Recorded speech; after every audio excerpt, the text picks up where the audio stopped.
Assalamualaikum warahmatullahi wabarakatuh. Halo anak-anak, apa kabar? Sudah siap kan belajar? Nah, anak-anak, sebelum kita mulai belajar kita, ayo kita membaca doa bersama-sama. Rabbi zidni ilman warzuqni fahman. Ya Allah, tambahkanlah aku ilmu dan karuniakanlah aku pemahaman. Amin.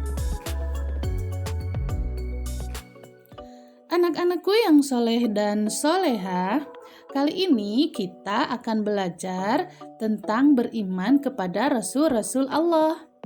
Ya, beriman kepada Rasul-Rasul Allah itu termasuk rukun iman. Yang akan kita pelajari kali ini yaitu tentang 1. Mengetahui nama-nama Rasul Allah. Yang kedua, mengetahui sifat-sifat Rasul Allah. Yang ketiga, mengetahui rasul-rasul ulul azmi. Yang keempat, mengetahui perbedaan nabi dan rasul. Dan yang terakhir, meneladani sifat-sifat terpuji dari mereka. Dalam agama Islam ada yang disebut rukun iman. Rukun iman ada 6, yaitu iman kepada Allah, iman kepada malaikat-malaikat Allah, iman kepada kitab-kitab Allah, iman kepada rasul-rasul Allah, iman kepada hari akhir, serta iman kepada qada dan qadar. Rukun iman merupakan landasan pokok dalam ajaran agama Islam.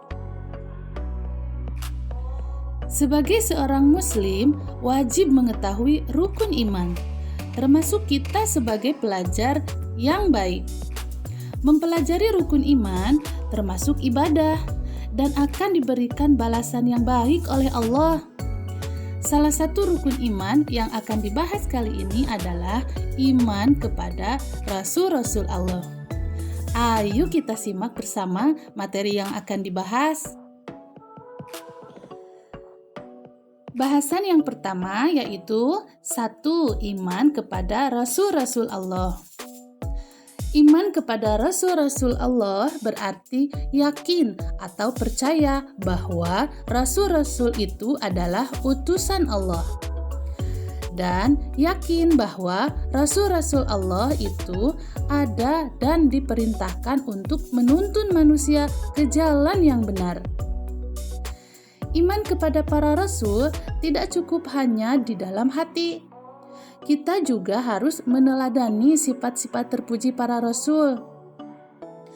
Iman kepada para rasul dapat kita wujudkan dengan cara yang pertama, mentaati ajaran yang dibawa oleh para rasul dengan melaksanakan segala yang diperintahkan oleh Allah dan menjauhi segala apa yang dilarang oleh Allah. Kemudian kita mengambil hikmah dan cerita kehidupan para rasul-rasul Allah, serta meneladani ketaatan para rasul kepada Allah dengan sifat-sifat yang terpuji mereka. Nah, anak-anakku yang soleh dan soleha, kita sekarang membahas bahasan yang kedua, yaitu nama-nama Rasul Allah. Jumlah Rasul Allah sangat banyak, hanya Allah saja yang tahu jumlahnya. Jumlah Nabi dan Rasul yang tercatat di dalam Al-Quran dan yang wajib kita imani jumlahnya ada 25. Nama-nama Rasul tersebut sebagai berikut. Yang pertama, Nabi Adam alaihi salam. Yang kedua, Nabi Idris alaihi salam. Yang ketiga, Nabi Nuh alaihi salam. Yang keempat, Nabi Hud alaihi salam. Yang kelima, Nabi Soleh alaihi salam. Yang keenam, Nabi Ibrahim alaihi salam. Yang ketujuh, Nabi Lut alaihi salam. Yang kedelapan, Nabi Ismail alaihi salam. Yang ke-9, Nabi Ishak alaihi salam. Yang ke-10, Nabi Yakub alaihi salam. Yang ke-11, Nabi Yusuf alaihi salam. Yang ke-12, Nabi Ayub alaihi salam. Yang ke-13, Nabi Zulkifli alaihi salam. Yang ke-14, Nabi Syuaib alaihi salam. Yang ke-15 ada Nabi Musa alaihi salam. Yang ke-16 Nabi Harun alaihi salam. Yang ke-17 Nabi Daud alaihi salam. Yang ke-18 Nabi Sulaiman alaihi salam. Yang ke-19 Nabi Ilyas alaihi salam. Yang ke-20 Nabi Ilyasa alaihi salam. Yang ke-21 Nabi Yunus alaihi salam. Yang ke-22 Nabi Zakaria alaihi salam. Yang ke-23 Nabi Yahya alaihi salam. Yang ke-24 Nabi Isa alaihi salam. Dan yang terakhir, yang ke-25 Nabi Muhammad sallallahu alaihi wasallam. Nah, anak-anakku yang soleh dan soleha, setelah kita mengetahui nama-nama Rasul Allah, kita sekarang akan membahas yang ketiga, yaitu sifat-sifat Rasul Allah. Rasul-Rasul Allah adalah manusia pilihan Allah. Mereka memiliki sifat-sifat yang sangat terpuji, yaitu berupa sifat yang wajib yang harus mereka miliki. Dan kita sebagai umatnya harus meneladani sifat-sifat tersebut. Anak-anakku, tahukah sifat-sifat itu apa? Nah, anak-anak, berikut adalah sifat-sifat yang wajib dimiliki oleh Rasul dan sifat-sifat yang mustahil. Yang pertama, sifat sidik, artinya benar dan jujur. Mustahil Rasul-Rasul Allah bersifat kizib atau bohong. Para nabi dan Rasul pasti benar dalam segala perbuatan dan perkataannya. Yang kedua, sifat amanah, artinya dapat dipercaya. Mustahil Rasul-Rasul Allah bersifat khianat atau tidak dapat dipercaya. Sikap dan perilaku para nabi dan rasul tidak pernah melanggar syariat Allah dan tidak mungkin mereka berbuat hal yang tercela. Yang ketiga adalah sifat tabligh. Artinya, menyampaikan apa yang semestinya disampaikan.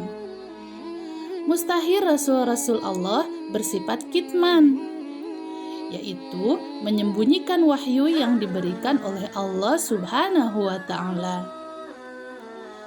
Yang terakhir, yang keempat adalah sifat fatonah, artinya cerdas. Mustahil Rasul-Rasul Allah bersifat biladah atau bodoh. Semua Rasul Allah cerdas dan pandai dalam menuntun umatnya menuju jalan yang benar. Nah, anak-anakku yang soleh dan soleha, kita lanjutkan yuk bahasannya. Ya, bahasan berikutnya yaitu yang nomor 4, tentang Rasul Ulul Azmi. Rasul Ulul Azmi adalah Rasul yang memiliki kesabaran luar biasa. Tidak ada yang menandingi kesabaran mereka. Jumlah Rasul Ulul Azmi ada 5, yaitu 1. Nabi Nuh alaihi salam. Yang kedua, Nabi Ibrahim alaihi salam. Yang ketiga, Nabi Musa alaihi salam. Yang keempat, Nabi Isa alaihi salam. Dan yang kelima adalah Nabi Muhammad Sallallahu Alaihi Wasallam. Bukti kelima Nabi tersebut digolongkan ke dalam Rasul Ulul Azmi adalah ujian berat yang diterima oleh mereka. Salah satunya adalah ujian yang diterima Nabi Nuh alaihissalam. Beliau berdakwah hampir 950 tahun, namun hanya mendapat sedikit saja pengikutnya. Para Rasul Ulul Azmi pun diberikan mukjizat oleh Allah, yaitu diantaranya satu, Nabi Nuh alaihissalam diberikan mukjizat oleh Allah mampu membuat perahu yang besar. Yang kedua, Nabi Ibrahim alaihissalam diberikan mukjizat oleh Allah tidak hangus terbakar. Yang ketiga, Nabi Musa alaihissalam diberikan mukjizat oleh Allah bisa membelah lautan. Yang keempat, Nabi Isa alaihissalam diberikan mukjizat oleh Allah bisa menghidupkan orang mati. Dan yang terakhir, yang kelima, Nabi Muhammad Sallallahu Alaihi Wasallam diberikan mukjizat oleh Allah yaitu berupa Al-Quran sebagai pedoman hidup umat manusia. Nah, anak-anakku sudah paham kan sekarang? Mari kita bahas bahasan selanjutnya, yaitu perbedaan Nabi dan Rasul. Nabi artinya seorang laki-laki yang diberikan kelebihan oleh Allah Subhanahu wa Ta'ala untuk dirinya sendiri atau orang yang terpilih di sisi Allah. Contohnya Nabi Khidir. Nabi Khidir adalah Nabi Allah, tetapi bukan Rasul. Sedangkan Rasul adalah seorang laki-laki yang mendapat wahyu dari Allah Subhanahu wa Ta'ala untuk dirinya dan untuk umatnya. Berikut perbedaan Nabi dan Rasul. Nabi Allah belum tentu Rasul, sedangkan Rasul Allah sudah pasti seorang Nabi. Kemudian Nabi Allah memiliki 3 sifat, yaitu sidik, amanah, dan fatonah. Sedangkan Rasul Allah memiliki 4 sifat, yaitu sidik, amanah, tabligh, dan fatonah. Nabi Allah bertugas untuk dirinya sendiri dan keluarganya. Sedangkan Rasul Allah bertugas untuk dirinya sendiri dan umatnya. Nah, anak-anak, setelah kita mengetahui perbedaan Nabi dan Rasul, mari kita simak persamaan Nabi dan Rasul. Persamaan Nabi dan Rasul adalah mereka sama-sama laki-laki mendapatkan wahyu dan mengesahkan Allah serta bersifat maksum. Bersifat maksum artinya terjaga dari perbuatan yang tercela. Mereka juga makan, minum, berkeluarga, dan bekerja seperti umumnya manusia biasa. Baiklah anak-anakku yang soleh dan soleha, kita sudah sampai di akhir bahasan. Setelah kita mempelajari tentang iman kepada Rasul-Rasul Allah, semoga kalian dapat menjawab pertanyaan berikut. Sifat wajib yang harus dimiliki Rasul ada berapa? Ayo, tulis jawabannya di kolom komentar ya. Nah, anak-anakku yang soleh dan soleha, alhamdulillah pelajaran kita kali ini sudah selesai. Apa yang sudah anak-anak pelajari hari ini? Tulis di kolom komentar ya. Nah, anak-anak, sebelum kita akhiri pertemuan kita kali ini, ayo kita membaca doa bersama-sama. Subhanakallahumma wa bihamdika Asyhadu an la ilaha illa anta astaghfiruka wa atubu ilaik. Maha suci Engkau ya Allah, segala puji untukmu, tidak ada sesembahan yang berhak disembah selain Engkau.